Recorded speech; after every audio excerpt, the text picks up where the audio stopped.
I sometimes like to go to Disneyland, and which is a joke if you know me, but I do go fairly often. And I was there recently, and they have a ride called Snow White's Enchanted Wish. And they call this a new ride, but it's not a new ride. It's a fake new ride. It's where they take a really old ride and they add a video screen. They say, new ride. But we had to go ride it because it was new. And so we get in line, and it's like a 45-minute wait. Always. It could be more.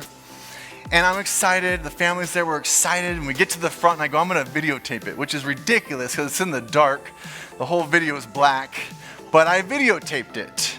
And then I put it on YouTube so you can watch it. But I click the little button, I ride the ride, I get off, and I look down, it's less than 2 minutes. The video, including getting on and off, is less than 2 minutes. And I tell the family, I go, that ride was less than 2 minutes. We just waited like 45 minutes for this 2-minute thing, and it wasn't good. It wasn't good. It was kind of, And then I started thinking about it, and I go, actually, there was like a 45-minute wait to park my car. They have one parking structure, and everyone goes in through the same entrance. There is another parking area, but you have to take a bus to the front, and that's not magical. So we go into the parking structure, and we wait 45 minutes. We park our car, we go down the escalator, and then there's security. And security is always sort of challenging. There's always one guy who thinks he's the next Marine and he wants to make sure he finds the bomb. I don't know. And then there's another one who does not care that they're there. He's like, yeah, go. We're looking for that guy. It takes us 30 minutes. We get through security. And then there's the tram. You have to wait for the tram. It's more magical than a bus, but it's not the first ride of the day. Everyone says it's the first ride of the day. It's a tram. I'll give you the monorail. I won't give you the tram for the first ride of the day. You wait, about 3 trams later, you get to the front. Then you experience the longest line. It's getting your ticket. Now, if you've discovered the internet, you don't wait in that line. But some people have not. They don't have a computer because that's the longest line. I'm always like, why are you in that line? It's like an hour. So you get your ticket. And guess what's next? A line. You go to the front gate, there's a line. And you have to wait because they have to take your picture to match your ticket to your picture. So you're not passing that ticket around, sharing the day with them. And each one, they take the picture and they're like, hey, you like your picture? No? Okay, let me try again. How does this work? What is this called, a phone? It's just so long.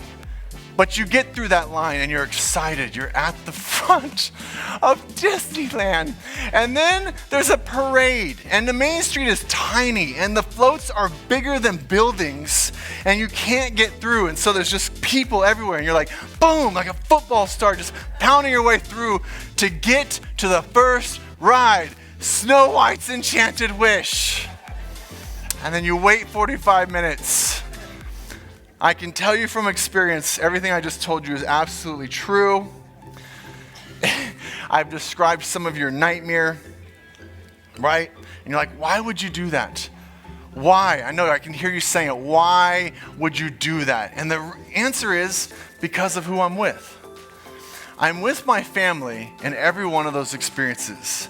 And we have inside jokes. It's so funny. We have so many moments. We talk about those moments. We videotape everything and we put it online to watch later. We're the only ones that watch it, but we've seen it like 500 times. And we're looking at it and laughing and remembering every single one of those moments. It's all about these moments with my family. My kids are trapped. And so we talk for so many hours about their whole life, and I wouldn't trade it for the world. It's such a blessing. I actually tear up sometimes because I'm like, those moments were so special. And it was the waiting. That 2-minute ride was ridiculously dumb, but those hours with my kids made it all worth it. And we have a Father in heaven saying the same thing. You're going to have these ups and downs in life. There's these big moments. We're all waiting for them. You know, you finish school, you finally get your first job. You're waiting for that first job. And then you're waiting for that special spouse. And then that first child. And then that child goes on through school and college. And then they get married and you have that wedding. And you're like, oh, we've been waiting our whole life for this wedding. And then you have the wedding and then you're waiting for the grandchild. And you can't wait for the grandchild. And then you're waiting for the funerals. I know it's sort of sad, but you're like, well, grandpa's gonna go and die now. And your whole life, what is it? Waiting. You're just waiting and waiting and waiting for these moments. And there's a few, and there's tragic moments, really, really hard ones. And then there's really, really high, special ones. And God says over and over, I'm in the waiting. Continue to call on my promises. You're going to have so many times in life where you're like, God, I have been waiting so long. I've been calling out the promises. And he goes, yes, and I'm loving this time with you. Continue to wait and call on my promises. Can you humble yourself and know that I am God? Can you praise me anyway in the midst of what you're going through? Can you continue to trust that I love you?